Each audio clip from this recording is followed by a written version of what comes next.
not giving them any deep shots down the field. They're tackling very well, and then the run game has been non-existent. Oh, what a hit. Gibson with a hit. Mingo picks it up. Flag that was has a been thrown. bad. Finley is down. And there go the whistles, and the Packer training staff running out there. And that picture says it all. It was a gain of 10. That was a very bad head-to-head collision. He's definitely got a concussion for sure. This may be a hit to the head of Finley. You can see he has turf on the front of his helmet on the face mask, which means there was a face plant right into the ground, which is enough to ding a receiver. Oh. Right there, and then see his face into the ground, which would hurt even more. He is defenseless. He did get 2 steps, and then there's a hit. Damn, poor guy, Finley, man. Up front. 180! 3rd and 6. Haney's pass. Johnny Knox. Oh, Fumble. Ball is loose. yo, someone got kicked over The there. Seahawks have the football. Earl Thomas came up with it after Johnny Knox caught it and lost it. What happened to Knox? I feel like there was so many things happening. Yeah, I couldn't keep up. Again, it was Chancellor who knocked the ball loose after the catch, but Anthony Hargrove, number 94, coming in afterwards. He slammed with Knox. And you can see what happens to Knox here as he loses the ball. Watch as he lays out, and then Hargrove going for it at the same time catches him right under the chin and just bends his body backwards. He got folded backwards, basically. That's fun. Imagine his spine, the tension. He could have broke his spine, you know. I think he did. You must have. He went 2 back. That wasn't normal. Clearly in the direction, Chris, the body's not supposed to go. Something that happens. Here's a man making a tackle. Another man is knocked into him. Both guys are doing their job. And unfortunately... Reggie Brown suffered a spinal cord concussion. I don't know what that while is. assisting on a tackle of New York Jets player. He received CPR and then emergency surgery to fuse his vertebrae. Man, he was able to walk 2 days later and now lives a normal life without any paralysis. Oh, he's so lucky. Because you know when those kind of spinal injuries come like that, you're most likely going to be... Kaepernick. Pass is incomplete and With the landing. Flag is thrown. John Baldwin looked like he had his jersey grabbed by Jabari Greer, and now Greer can't get up. Let's see if Greer doesn't get a handful of jersey. Well, they're in man coverage underneath, and certainly the right hand was on the shoulder there of John His Baldwin. knee. Yep, there's the pull on the jersey. Look at his knee. And it's Greer who can't get up. They're It's the gonna way bring he out landed. a brace for the left leg of Jabari He Greer. landed bad. And it's not a pretty picture. The left ankle. And so he has not been able to get up since. Here's what the officiating crew missed was a right hand on the left shoulder and jersey of Baldwin. Baldwin, who has only 3 catches this season. And now this Saints defense on bad. 3rd down has 15 consecutive stops. 5-yard completion when it looked like Favre would be sacked. Now the handoff to Can't see what happened. 4 over the left side, and Sterling Sharp is down.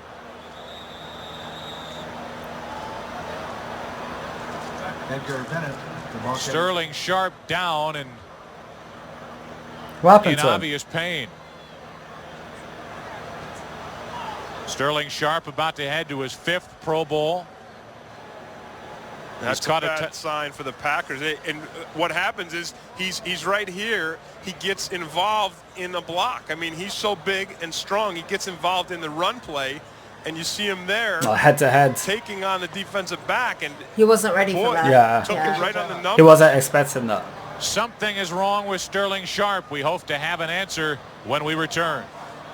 I think nowadays they stop the head-to-head collision. So if you're seen deliberately trying to do a head-to-head, you're done. Thing is, it's so dangerous. Your Yeah. brain is there, which is connected to your spine and your vertebrae. I'm so shocked they allowed it in the first place. And although you got helmets, you're clashing another helmet. So yeah, you got a bit of protection, but you're hitting something crazy hard. Like the knock effect is going to be too And much. there's only so much a helmet can protect you as well. Exactly. And these are pro athletes. They're going in hard. They're not. And they're strong. Strong, big. They're just serious, man. Edwards hits him full force, and take a look at Sterling Sharp's head right there. Yeah. He snaps his head back, and I believe it's probably a stinger. It's probably one of those deals. And you don't know how serious it is, because anytime the neck is involved, you know, it could be awful. I mean, it could be tragic. Here we go, second. My heart goes out to these people because I've suffered a career-ending injury myself with soccer. You know the story, right? So with your wrist. Yeah. So basically, we would play. I played semi-professional when I was younger. On we call it football, but soccer for you guys. And we was against Arsenal Academy, Youth Academy. So I was about 15 or something like that. And long story short, I was playing on the right wing. The ball came in, and I went to hit it to cross it into the box. But as I done that, their defender pushed me. But because I was off balance doing it on a volley, I kind of just fell over, and I fell over. I didn't think that it's going to do much damage, so I didn't even bother rolling or nothing. I thought, yeah, just like I'll just land and get back up. But as I landed on my wrist like this, and my full body weight went on my wrist, and my wrist literally popped like this. My bone was out, like fully out. Like I had to get stretchered and ambulanced off the pitch, similar to these lot. So that's okay. You don't need to be a footballer. Yeah, and it ended my career. I didn't go back. I had like a 6-month recovery. My fitness was gone, and I just couldn't be asked after that. I was like, this is long. I'm never gonna do that again.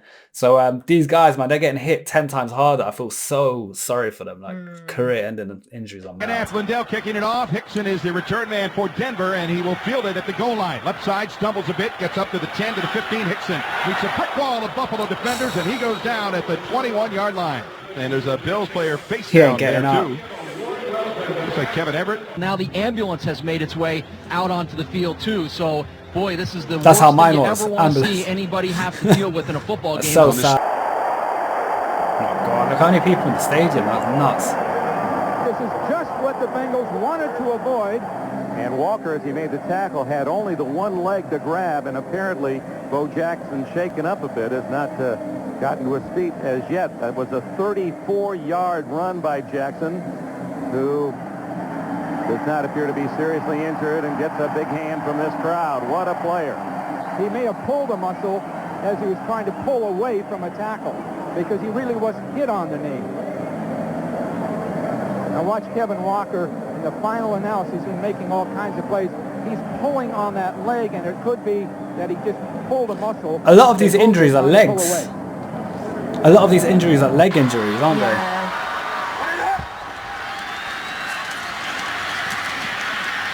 Check down. Stewart with a nice move. Oh, I got clipped. Down. Slow to get up is Nick Collins. He's down at the 30-yard line.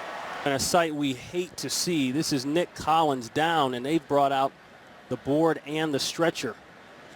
How did that one happen? There's always cause for concern when you see the stretcher or the board come out, but one thing that the medical departments in the NFL do is they do not mess around. They take care of their players, and if there's any question at all whether or not a guy has a neck or a head injury, then they're going to take every precaution to get him off the field safely. And you see here Collins' head just hits the lower. What muscle is that? Impact though, isn't What it? muscle is that? That's the quad.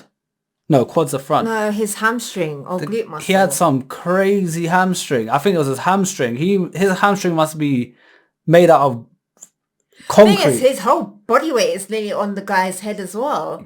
Because as he's jumping, he's landing, and he uses... And he jumped an impact onto his quad. His hamstring. Yeah. His hamstrings are madness. What the hell? But of Stewart in an awkward way and kind of tweaks it there. But we'll keep our fingers crossed here. Anything can happen with these. He's able to wave to the crowd there. That's always encouraging. That's good news. I like that they got him out there and showed him, but right now, the way this game's unfolded, I'd like to see Cobb on the field more. Here is the full. He got eaten up. Last year, Leonard Weaver good for 1. As you said, give Cobb, and now Leonard Weaver is injured. And that'll bring Andy Reid out onto the field. Oh, a nasty injury to the left leg of Leonard Weaver. A huge hand for Leonard Weaver, who had a brilliant season in 2009. His leg looked like he got a Pro Bowler. Done.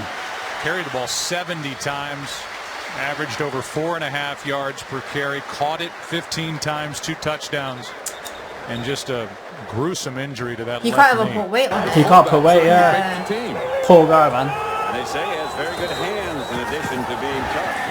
Irvin makes the catch from Aikman. Oh, he got knocked out. Picked up about 8. Bobby Taylor with Michael Irvin, who stays down.